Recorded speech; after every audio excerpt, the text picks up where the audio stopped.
Financial year खत्म होने वाला है, सिर्फ 2 महीने से कम का टाइम रह गया है और फिर नया फाइनेंशियल ईयर शुरू हो जाएगा। अगर आपको इनकम टैक्स सेव करना है ना, तो ये बेस्ट टाइम है इनकम टैक्स प्लानिंग का, जिससे आप अपना मैक्सिमम टीडीएस रिफंड क्लेम कर सकते हैं या आपका टीडीएस डिडक्ट ही ना हो। इसके लिए आप प्लान कर सकते हैं। आज की वीडियो में बात करेंगे, अगर आपकी सैलरी की इनकम, मैं सिर्फ सैलरी की बात कर रहा हूं, अगर आपकी सैलरी की इनकम 15 लाख रुपीस या उससे कम है तो उस पर आप कैसे 100% रिफंड क्लेम कर सकते हैं, जिसका मतलब यह होगा कि आपकी टैक्स लायबिलिटी बनेगी 0, यानी कि आपको कुछ भी इनकम टैक्स पे नहीं करना पड़ेगा। और इस वीडियो के अंदर हम फालतू की डिडक्शन की बात नहीं करेंगे, हम सिर्फ वही जेन्युइन डिडक्शंस की बात करेंगे जो मैक्सिमम लोग अवेल कर सकते हैं। कुछ ऐसी टेक्निक्स देखेंगे जिसके जरिए आपका टैक्स बच जाएगा अगर आपकी इनकम 15 लाख रुपए या उससे कम की है। बिजनेस की इनकम हो, प्रोफेशन की इनकम हो, कैपिटल गेन की इनकम हो, तो वहां पर हमारे पास टैक्स सेव करने के बहुत सारे अलग अलग तरीके हैं, लेकिन सैलरी के केस में बड़ा लिमिटेड सोर्सेज हैं। तो आज हम उन्हीं को एक्सप्लोर करेंगे और देखेंगे कि 15 लाख रुपए की इनकम पे हम टैक्स पूरे का पूरा किस तरीके से बचाते हैं। उससे पहले मैं एक छोटी सी अपडेट आपको दे दूं, अगर आपको इनकम टैक्स बहुत डिटेल में सीखना है तो हमारा इनकम टैक्स का सर्टिफिकेट कोर्स का नया बैच शुरू हो रहा है, जिसकी रजिस्ट्रेशन अभी ओपन है और क्लासेस 22 फरवरी ट्यूसडे से स्टार्ट होने वाली है। और कमाल की बात क्या है कि इस कोर्स की फीस सिर्फ 999 है, सिर्फ 999 पूरे कोर्स की फीस है। 3 महीने का ये प्रोग्राम है जिसमें लाइव क्लासेस होती हैं और रात को होती है, रात को 9:30 बजे से 11 बजे तक गूगल मीट पर लाइव क्लासेस होंगी। हम प्रैक्टिकली देखेंगे इनकम टैक्स में जितनी भी रिटर्न फाइलिंग होती है, अलग अलग टैक्स पेयर होते हैं, कंपनी है, पार्टनरशिप फॉर्म है, हर किसी की इनकम किस तरीके से कैलकुलेट होती है, डिडक्शंस, एग्जेम्पशंस, साथ ही टीडीएस के जो सेक्शंस हैं, टीडीएस रिटर्न कैसे फाइल होती है और टीसीएस, ये सब कुछ बहुत डिटेल में कवर करेंगे।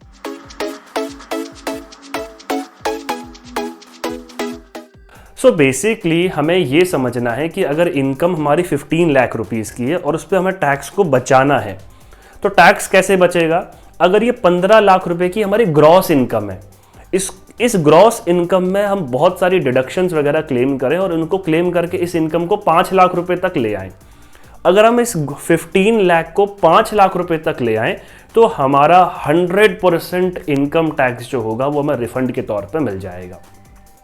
तो ये कैसे होगा? अगर सैलरी की इनकम है तो उसको समझ लेते हैं थोड़ा सा डिटेल में। सबसे बढ़िया टैक्स सेविंग टूल क्या है? अगर आपकी सैलरी की इनकम है, डेट इज HRA, जिसे हम कहते हैं house rent allowance. Income tax में एक सेक्शन है, सेक्शन 10(13A), बड़ा इंपॉर्टेंट सेक्शन है। ये कहता है भाई अगर आप रेंट पे रहते हो तो आपको एग्जेम्पशन मिल जाएगा। एग्जेम्पशन का मतलब है कि उस इनकम के ऊपर हम टैक्स नहीं लगाएंगे। अब लेट से हम मान लेते हैं भाई आपकी जो इनकम है वो 15 लाख रुपए है, सैलरी की इनकम 15 लाख रुपए है या 15 लाख से कम है तो आप अपने हिसाब से एडजस्ट कर लेना, बट मैं एक एग्जाम्पशन लेके चल रहा हूं कि लेट से मान लेते हैं इनकम जो है वो 15 लाख रुपीस है। अब मान लेते हैं कि हमारी बेसिक सैलरी कितनी? आमतौर पर बेसिक सैलरी 60% भी होती है, 50 भी होती है, 70 भी होती है, तो हम एवरेज मान लेते हैं कि भाई हमारी जो बेसिक सैलरी है लेट से वो 60% है। तो हमारी बेसिक सैलरी कितनी होगी पूरे साल की? मतलब 15 लाख तो पूरे साल की इनकम है, तो पूरे साल की बेसिक सैलरी होगी करीब करीब 9 लाख रुपए के आसपास। 9 लाख रुपीस हमारी बेसिक सैलरी हो गई। अब 15 लाख में HRA कितना होगा? तो मान लेते हैं 30% होगा, इतना तो आमतौर पर हो ही जाता है। तो 15 लाख का 30% कितना होता है? 4.5 लाख रुपीज, यानी कि 4.5 लाख रुपए हमें HRA पूरे साल में मिलता है। अब HRA का अगर आपको एग्जेम्पशन क्लेम करना है ना, तो 3 कंडीशन है और सबसे इंपॉर्टेंट है कि आप एक्चुअल में रेंट पे रहने चाहिए। लेकिन अगर आप रेंट पे नहीं रहते हैं, अपने पेरेंट के साथ रहते हैं, तो कैसे आप इसका बेनिफिट क्लेम कर सकते हैं? देखिए, मान लेते हैं कि आपके जो पेरेंट हैं उनकी और कोई इनकम नहीं है, मतलब उनके नाम पे घर है या आपका कोई पुश्तैनी घर है, आप वहाँ पे रहते हैं, तो वहाँ पर अपने घर पे रहते हैं, रेंट थोड़ी ना पे करते हैं। लेकिन अगर आपको टैक्स का बेनिफिट क्लेम करना है तो क्लेम कर सकते हैं। देखो, अगर आपकी इनकम है तो अपने पेरेंट को कुछ मनी तो आप देते ही होंगे, उसी मनी को आप रेंट के तौर पे दिखा दीजिए। क्या करेंगे?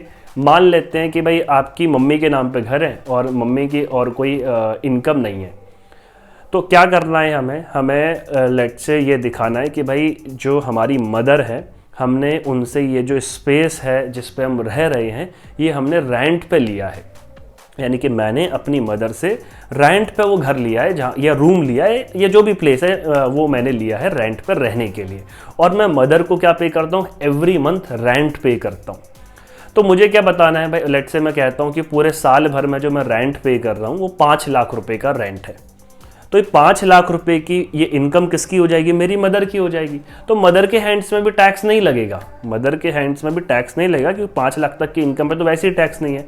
और उनकी जो इनकम है 5 लाख की, एक्चुअल में 5 लाख की नहीं होगी, मदर को भी 30% का बेनिफिट मिल जाएगा डिडक्शन का, जिसमें से 2,10,000 का उनको बेनिफिट मिल जाएगा। तो उनकी इनकम काफ़ी कम रहेगी मदर की, नहीं 2,10,000 नहीं, 5 लाख का 30%, यानी कि 1.5 लाख तक का डिडक्शन का बेनिफिट मदर को मिलेगा। तो मदर की टोटल इनकम होगी 3.5 लाख, वो वैसे ही 5 लाख से कम है, तो यानी कि उस इनकम पर टैक्स नहीं लगेगा। तो मदर को अगर आप रेंट दिखाते भी हो तो कोई टैक्स नहीं लगेगा। हाँ, लेकिन आपको सिर्फ ये करना है कि इनकम टैक्स डिपार्टमेंट को अपनी मदर का पैन नंबर बताना पड़ेगा, तो बता दीजिए, कोई दिक्कत नहीं है, वो तो जेन्युइन है कि आप हर एवरी मंथ पूरे साल भर में 5 लाख रुपए मदर को ट्रांसफर कर दीजिए। अगर अमाउंट आपको वापस चाहिए तो मदर के अकाउंट से कैश विड्रॉ कर लीजिए या किसी और के अकाउंट में ट्रांसफ़र कर दीजिए। तो इस तरीके से आप रेंट इनकम दिखा सकते हैं।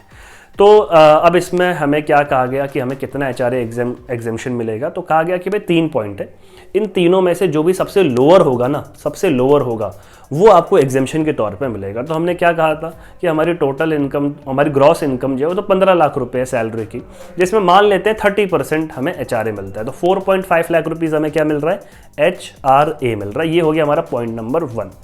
पॉइंट नंबर 2 क्या है, कितना आप रेंट पे कर रहे हैं, हम रेंट पे कर रहे हैं 5 लाख रुपीज़, माइनस में 10% सैलरी का, सैलरी का मतलब बेसिक का।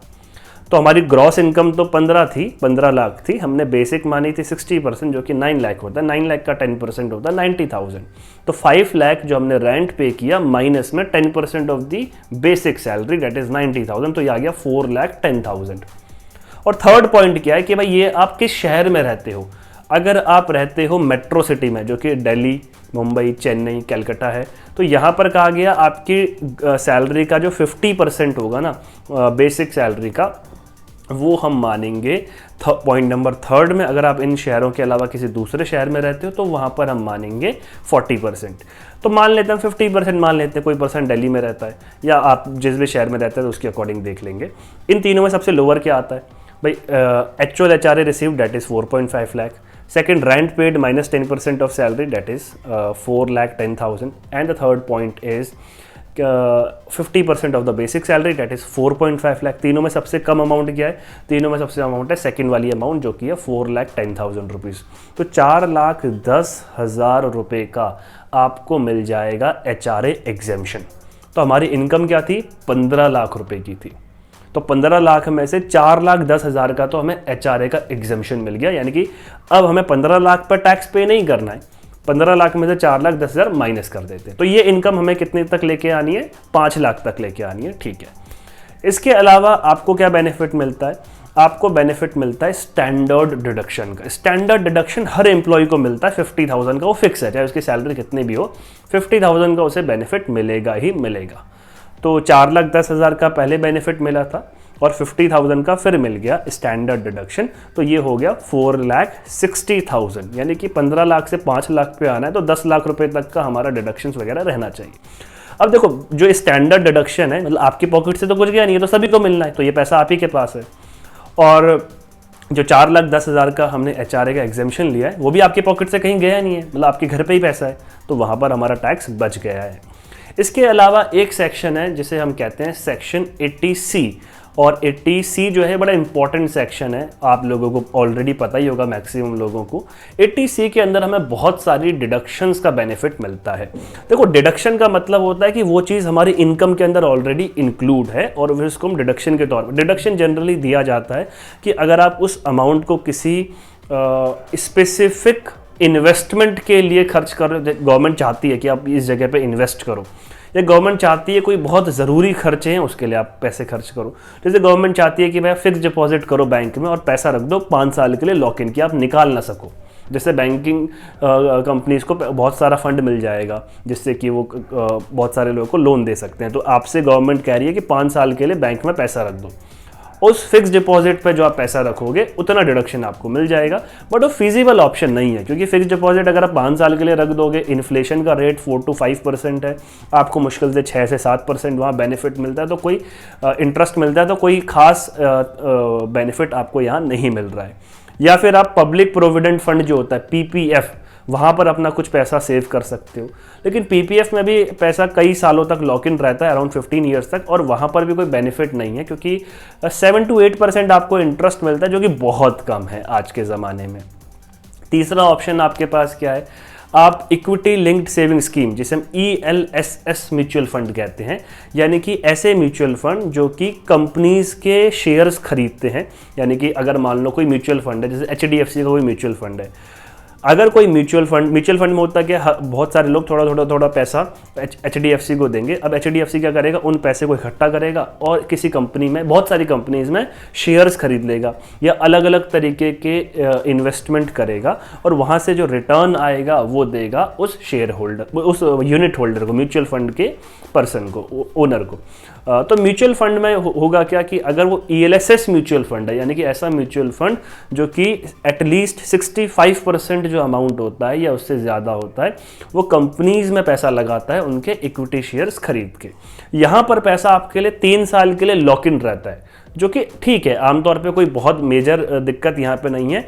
और ELSS म्यूचुअल फंड में जो आपको इंटरेस्ट है ना, वो काफ़ी अच्छा मिल सकता है, जो कि 15% के आसपास या 20% के आसपास आपको इंटरेस्ट की इनकम हो सकती है।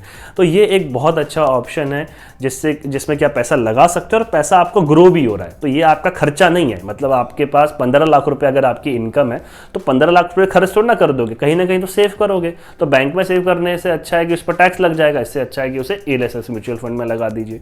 तो 80C में बहुत सारी अलग अलग डिडक्शंस। अगर आपके बच्चों की स्कूल की फीस जाती है, कॉलेज की फीस जाती है, और स्कूल और कॉलेज की फी में सिर्फ ट्यूशन फी और 2 बच्चों की मिला के अगर जो फीस जा रही है उस पूरे का डिडक्शन आप क्लेम कर सकते हैं। 80C में जितनी भी डिडक्शन क्लेम करेंगे उसकी मैक्सिमम लिमिट रहेगी 1.5 लाख रुपीज़। या अपने बच्चों के बेनिफिट के लिए सुकन्या समृद्धि योजना है गवर्नमेंट की, उसमें इन्वेस्ट कर सकते हैं। नेशनल सेविंग सर्टिफिकेट है गवर्नमेंट की, उस पर इन्वेस्ट कर सकते हैं। उस पर PPF से तो अच्छा इंटरेस्ट मिल जाता है। इसके अलावा अगर हम देखें, आपने लाइफ इंश्योरेंस कराया अपना या अपनी फैमिली का, यानी कि अपने बच्चों का या अपने लाइफ पार्टनर का या खुद का, और उसका इंश्योरेंस प्रीमियम पे करते हैं, तो वो आपको डिडक्शन के तौर पर मिल जाएगा। या फिर आपने कोई घर खरीदा है और घर खरीदते वक्त आपने कोई स्टैम्प ड्यूटी पे करी है, आपने कोई रजिस्ट्रेशन चार्जेस पे करे हैं, वो सब भी आपको यहाँ पर बेनिफिट मिल जाता है। अगर आपने होम लोन लिया है और उस होम लोन का रीपेमेंट आप कर रहे हो, और रीपेमेंट में 2 चीज़ें होती हैं भाई, एक तो लोन का रीपेमेंट कर रहे हो और एक इंटरेस्ट पे कर रहे हो। इंटरेस्ट का बेनिफिट अलग मिलेगा, अगर लोन का रीपेमेंट कर रहे हो वो भी 80C के अंदर आप इंक्लूड कर सकते हो। तो 80C के अंदर क्या है कि मैक्सिमम जो आपका बेनिफिट हो सकता है वो 1.5 लाख रुपीज़ का हो सकता है।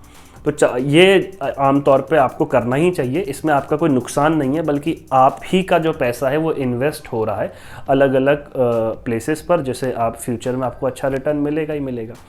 तो आपकी इनकम 15 लाख थी, 4,10,000 की आपको HRA का बेनिफिट मिल गया था, 50,000 स्टैंडर्ड डिडक्शन मिल गया था। इसके अलावा हमने देखा यहाँ पर 1.5 लाख रुपीज़ का 80C के अंदर आपको डिडक्शन मिल सकता है। इसके बाद अगर हम देखें, एक है नेशनल पेंशन स्कीम, मतलब उसकी भी जो लिमिट है वो 80C के साथ 1.5 लाख की है, लेकिन अगर आपकी लिमिट 1.5 को क्रॉस कर रही है तो 50,000 रुपये का आपको एडिशनल बेनिफिट मिल जाएगा नेशनल पेंशन स्कीम, जो कि one of the best option है अगर आप रिटायरमेंट के लिए सेव करना चाहते हैं। कि रिटायरमेंट के टाइम पर 20, 25, 30 सालों का अगर आपका विजन है कि, और इसमें क्या है, कोई ऐसा अमाउंट नहीं, आप अपनी मर्ज़ी से इन्वेस्ट कर सकते हैं एवरी मंथ। तो आपको यहाँ पर 50,000 रुपये तक का एडिशनल डिडक्शन मिल सकता है, जो कि करना ही चाहिए, क्योंकि 80C में जो चीज़ें आप कर रहे हो तो शॉर्ट टर्म के लिए या कुछ 5-10 सालों के लिए, लेकिन अगर आप NPS में इन्वेस्ट कर रहे हो, चाहे आप कम ही अमाउंट इन्वेस्ट करें, बेशक अगर आपको 50,000 रुपये की डिडक्शन चाहिए तो एवरी मंथ 4,000 के आसपास, 4-4,500 के आसपास का आपको कंट्रीब्यूशन करना पड़ेगा नेशनल पेंशन स्कीम में, जहाँ पर आपका पैसा ग्रो होता है। तो PPF में इन्वेस्ट करने से अच्छा है आप NPS में पैसा लगा दीजिए या ELSS म्यूचुअल फंड में लगा दीजिए। तो यहाँ पर 50,000 रुपये का आपको मिल जाएगा एडिशनल डिडक्शन। तो आपकी जो डिडक्शन हो गई वो और बढ़ गई। इसके अलावा कहा गया कि भाई अगर आपको होम लोन लेना है, अगर आप होम लोन लेते हैं, अच्छा अब यहाँ पर कुछ लोग कहेंगे कि भाई अगर हम होम लोन ले रहे हैं, हमारा खुद का घर है, तो एचआरए का बेनिफिट कैसे मिलेगा? देखो दोनों बेनिफिट मिल सकता है। अगर आप ये कहें कि भाई मेरा खुद का घर है, मैंने होम लोन लिया है, होम लोन का भी बेनिफिट ले लूँगा, और मैं जिस घर में रहता हूँ ना वो घर अलग है, यानी कि हो सकता है मेरा घर दिल्ली में है और मैं रेंट पे रहता हूँ दिल्ली में ही किसी दूसरे घर पे, या गुड़गांव में रहता हूँ मैं रेंट पे, तो मतलब मेरे पेरेंट का जो घर है मैं पेरेंट के साथ रेंट पे रहता हूँ, और मुझे इनकम टैक्स डिपार्टमेंट को बताना नहीं है कि पेरेंट के साथ रहता हूँ, उनको कुछ नहीं पता। वहाँ तो आपको पैन नंबर डालना है अपनी मदर का या फादर का, डेट्स इट। फादर का डालेंगे तो उनको शायद पता लग जाए कि भाई ये इनके फादर का, तो कोई दिक्कत नहीं, कंप्लीटली वैलिड ट्रांजैक्शन है, लीगल है। अगर आप होम लोन लेते हैं, अगर आपने होम लोन लिया किसी ऐसी प्रॉपर्टी के लिए जो आप रेंट पे देना चाहते हैं, उसका जितना भी इंटरेस्ट जाएगा 100% इंटरेस्ट, चाहे 5 लाख रुपए इंटरेस्ट दे रहे हैं, 3 लाख रुपए दे रहे हैं, वो तो आप पूरा डिडक्शन क्लेम कर लेंगे। लेकिन उसको छोड़ देते हैं, हम मान लेते हैं कि आपने होम लोन लिया है सिर्फ अपने बेनिफिट के लिए, यानी कि आपने वो प्रॉपर्टी रेंट पे नहीं देना है, उसके लिए आपने होम लोन लिया है, तो यहाँ पर 2 लाख रुपए तक का इंटरेस्ट का डिडक्शन हमें मिल जाएगा। जितना भी इंटरेस्ट हम पे करेंगे होम लोन के लिए, मैक्सिमम 2 लाख रुपए तक का डिडक्शन हमें सेक्शन 24 ब्रैकेट बी के अंदर मिल जाएगा। तो 2 लाख रुपए तक का यहाँ पर हमें और बेनिफिट मिल गया है। इसके अलावा अगर हम देखें एक और स्कीम है, date is section 80EEA। 80EEA बड़ा इंपॉर्टेंट है। अगर आपको होम लोन का एडिशनल डिडक्शन चाहिए 1.5 लाख रुपीज़ का एडिशनल, आपको और बेनिफिट मिल जाएगा इंटरेस्ट का। अब इसमें कंडीशन क्या है, अगर आप होम लोन के इंटरेस्ट पे कर रहे हो, एक तो 2 लाख रुपए का डिडक्शन आपको मिल ही रहा है, 80EEA के अंदर मतलब आपकी लिमिट 2 लाख को ज़्यादा क्रॉस कर रही है, तो यहाँ पर आप एडिशनल क्लेम कर सकते हो 1.5 लाख रुपीज़ का, यानी कि टोटल 3.5 लाख रुपीज़ का मैक्सिमम। लेकिन 80EEA के अंदर कुछ एडिशनल कंडीशंस है। क्या कंडीशंस हैं कि आपका जो लोन है ना वो सैंक्शन हो जाना चाहिए, यानी कि लोन अप्रूव हो जाना चाहिए 31 मार्च 2022 से पहले। अभी जो 31 मार्च आ रही है, अगर आपका होम लोन लेने का प्लान है तो 31 मार्च, ठीक है, होम लोन लीजिए अगले साल, घर खरीदिए अगले साल, लेकिन बैंक से क्या घर खरीदने से पहले हम लोन सैंक्शन भी करा सकते हैं। तो जो सैंक्शन लेटर है वो 31 मार्च 2022 से पहले ले लीजिए, फिर बेशक आप घर अगले साल खरीदिए। अब इसमें यह है कि अगर आपका जो घर की वैल्यू है वो 45 लाख रुपए से ज़्यादा नहीं होनी चाहिए, आपके पास ऑलरेडी पुराना कोई घर नहीं होना चाहिए अपने नाम पर, मतलब फैमिली के नाम पे तो कोई दिक्कत नहीं है, आप अपना घर, अपना पहला घर ले रहे हैं, या मतलब और कोई घर आप उस टाइम पर आपके पास नहीं है, और यहाँ पर 45 लाख रुपए से ज़्यादा की घर की वैल्यू नहीं होनी चाहिए। जो 2 लाख रुपए की हमने इंटरेस्ट के डिडक्शन की बात करी ना, वो तो जनरल है, चाहे आपका घर कितने का भी हो, डज नॉट मैटर, वो तो सभी को 2 लाख रुपए का मिलेगा। जो एडिशनल है 1.5 लाख का योनी को मिलेगा, जो 31 मार्च 2022 से पहले सैंक्शन लेटर ले लेंगे, नंबर 1। नंबर 2, घर की वैल्यू 45 लाख रुपीज़ से ज़्यादा नहीं है, तो यहाँ पर आपको बेनिफिट मिल जाएगा। अगर आप कार लेने का प्लान कर रहे हैं तो एक सेक्शन है 80EEB, जो ये कहता है कि भाई अगर आप कार ले रहे हैं तो इलेक्ट्रिक व्हीकल ले लो। आजकल तो इलेक्ट्रिक व्हीकल का ही ज़माना है, बहुत सारी इलेक्ट्रिक व्हीकल्स आ रही हैं, और आप कार लोगे तो लोन भी लोगे, और लोन लोगे तो इंटरेस्ट भी पे करोगे, तो आपको interest on loan for electric vehicle के केस में आपको 1.5 लाख रुपीज़ का और बेनिफिट मिल जाएगा डिडक्शन का। तो यहाँ पर आपकी डिडक्शन और बढ़ गई है, जो कि हो जाएगा आपका कुल मिला के एडिशनल 1.5 लाख रुपीज़। इसके अलावा कहा गया कि भाई अगर आपने हेल्थ इंश्योरेंस करवाया है, चाहे अपना या अपनी फैमिली का, तो उस केस में कराना ही चाहिए। अगर किसी की इनकम 15 लाख है तो कोई बड़ी बात नहीं है, हर महीने मतलब 25,000 रुपये तक का आपको डिडक्शन मिल जाएगा। अगर आपने अपना, अपने लाइफ पार्टनर का या अपने बच्चों का आपने हेल्थ इंश्योरेंस प्रीमियम कराया है, चाहे अपना कराया है, अपनी वाइफ का कराया है, बच्चों का कराया है, सबका मिला के कराया है, और अगर उसका इंश्योरेंस प्रीमियम 1 साल में 25,000 रुपये तक है, तो मैक्सिमम 25,000 रुपये तक का आपको डिडक्शन मिल जाएगा, जो कि बहुत ज़्यादा अमाउंट नहीं है, हर महीने 2-2.5 हज़ार रुपये की बात है, और आपका इंश्योरेंस हो रहा है। कल को कोई बीमारी हो जाती है, कोई डेथ हो जाती है, या कोई एक्सीडेंट हो जाता है, डेथ तो नहीं, मतलब डेथ के केस में तो लाइफ इंश्योरेंस रहेगा, अगर कोई एक्सीडेंटल केस हो जाता है तो उस केस में आपको बेनिफिट मिल जाएगा हेल्थ इंश्योरेंस का। साथ में 5,000 रुपये की प्रिवेंटिव हेल्थ चेकअप की डिडक्शन, ये तो हर किसी को क्लेम करनी ही चाहिए। इसमें कोई आपको प्रूफ देने की ज़रूरत नहीं है। पूरे साल भर में आप अपना या अपनी फैमिली मेम्बर का मतलब प्रिवेंटिव हेल्थ चेकअप तो करा ही लेते हैं, शुगर टेस्ट करा लिया, बीपी करा लिया, टेम्परेचर करा लिया, या छोटा मोटा कुछ क्लिनिक पे चले ही जाते हैं तो 5,000 रुपये का तो खर्चा हो ही जाता है। तो वो कोई दिक्कत नहीं है, वो तो आप हर कोई क्लेम कर ही सकते हो। 25,000 प्लस 5,000 यहाँ पर हो गया 30,000। अगर आपके सीनियर सिटीजन पेरेंट है, आपने उनका भी इंश्योरेंस प्रीमियम कराया है, पे किया है, तो वो जनरली नहीं करते हैं लोग। अगर किया है तो आपको 50,000 रुपये का उनका एडिशनल बेनिफिट मिल जाएगा। लेकिन सीनियर सिटीजन पेरेंट का आमतौर पर लोग हेल्थ इंश्योरेंस प्रीमियम नहीं कराते, क्योंकि सीनियर सिटीज़न है, एज ज़्यादा हो गई है, तो उसका प्रीमियम बहुत महंगा आता है। लेकिन अगर उस ईयर में आपके सीनियर सिटीज़न पेरेंट हैं, उनकी कोई तबीयत ख़राब हुई और उसमें आपने मेडिकल एक्सपेंडिचर उनका कराया, जो कि आमतौर पर बहुत सारी फैमिलीज़ में हो जाता है। अगर आपने उनका मेडिकल एक्सपेंडिचर कराया है और वो मेडिकल एक्सपेंडिचर आपने कैश में नहीं किया, बैंक से ट्रांजैक्शन करी है, तो 50,000 रुपये का यहाँ पर आपको एडिशनल बेनिफिट मिल जाएगा। लेकिन ये हर किसी के केस में तो होगा नहीं, तो हम इसको अभी अपनी कैलकुलेशन में इंक्लूड नहीं कर रहे, बट आपके केस में तो आप क्लेम कर सकते हैं। इसके अलावा अगर हम देखें तो कुछ एम्प्लॉयज़ हैं, हो सकता है उन्हें LTA मिलता हो, जिसे हम कहते हैं लीव ट्रैवल अलाउंस। अगर हम लीव ट्रैवल अलाउंस की बात करें तो लीव ट्रैवल अलाउंस मिलता है ट्रैवल के लिए। एम्प्लॉयर आपको कुछ अमाउंट देता है कि भाई ये आप ट्रैवल कर सकते हो अपने पर्सनल यूज़ के लिए, अपना खुद ट्रैवल कर सकते हो, अपनी लाइफ पार्टनर के साथ जा सकते हो, अपने 2 बच्चों के साथ जा सकते हो, या अपने पेरेंट या अपने ब्रदर या सिस्टर जो आप पे डिपेंडेंट हैं उनको भी लेके जा सकते हो। और एम्प्लॉयर ने आपको जितना भी LTA पे किया है और जितना आपने पैसा खर्च किया है वो ट्रैवल पे, अगर विच एवर इज़ लोअर, जो दोनों में से, जैसे आपको एम्प्लॉयर ने 1 लाख रुपए दिए LTA पूरे साल का, 15 लाख में से 1 लाख रुपए LTA है, और आप क्या गए अपनी फैमिली मेम्बर को लेके या खुद लेट से घूमने चले ही जाते हैं आमतौर पे लोग, शिमला चले गए, गोवा चले गए, हरिद्वार चले गए, वाराणसी चले गए, कहीं भी केदारनाथ चले गए, मान लो जो भी ट्रैवल पे खर्चा आया आपका, तो वो ट्रैवल पे जो भी आपका एक्सपेंडिचर होगा, मान लेते हैं आपको 1 लाख रुपए का अलाउंस मिला था, आपने 80,000 रुपये उस ट्रैवल पे खर्च कर दिया, तो 80,000 रुपये का आपको डिडक्शन मिल जाएगा।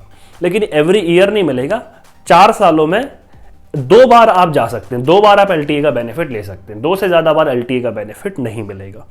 तो अगर आप टैक्स सेव करना चाहते हैं तो अपने एम्प्लॉयर से कह के अपना जो सैलरी स्ट्रक्चर है वो थोड़ा सा मॉडिफाई कराइए और उनको बोलिए भाई आप ट्रैवल ज़्यादा करते हैं, इसका बेनिफिट लेना चाहते हैं टैक्स का, तो LTA जो है वो अपनी सैलरी का कंपोनेंट ज़रूर रखिए। मतलब ये होना ही चाहिए। अब आप जब भी आप कहीं जॉब करें ना, अगर आप एम्प्लॉयमेंट के लिए जा रहे हैं, अगर आपकी इनकम टैक्सेबल बनती है तो आप एम्प्लॉयर से कहिए भाई ठीक है मेरी इनकम में ना LTA ज़रूर इंक्लूड कर दो, क्योंकि LTA से आप टैक्स सेव कर सकते हो, अदरवाइज़ फिर आप नहीं कर पाओगे। इसके अलावा यहाँ पर भी अगर हम मान लें, मतलब आप साल भर में हम ये भी मान लें कम से कम 50,000 रुपये तो एवरेज मान ही लेते हैं, इतना तो खर्चा हो ही जाएगा। मतलब से इंडिविजुअल नहीं है, आपका, आपके लाइफ पार्टनर का, 2 बच्चों का, हो सकता है पेरेंट आप पे डिपेंडेंट होता ही है, ब्रदर या सिस्टर भी अगर छोटे हैं वो आप पे डिपेंडेंट है, तो इन सब का ट्रैवल का खर्चा आप क्लेम कर सकते हैं डिडक्शन के तौर पे। इसके अलावा अगर आपने एजुकेशनल लोन लिया है, हम जैसे LTA का मैं मान रहा हूँ 50,000 रुपीज़ या 60,000, मतलब 50 to 60 ज़्यादा नहीं मान रहे। अगर आपने LTA का बेनिफिट लिया है, अगर आपने एजुकेशनल लोन लिया है, चाहे अपने लिए या अपने फैमिली मेम्बर के लिए, और उस पर आप इंटरेस्ट पे कर रहे हैं, आप जैसे अगर आप यंग है, इन योर 20s है, जॉब कर रहे हो, इनकम अच्छी है, और अगर आप अपने आप को ग्रो करना चाहते हो तो एजुकेशनल लोन ले सकते हो। अगर आप मतलब लोन लेना, अगर आपको पढ़ना पड़ सकता है तो एजुकेशनल लोन ले लीजिए, उसमें आपको कोई टेंशन लेने की बात नहीं, जितना हो सके उतना एजुकेशनल लोन ले लीजिए, क्योंकि वो आपका टैक्स सेव कर देगा।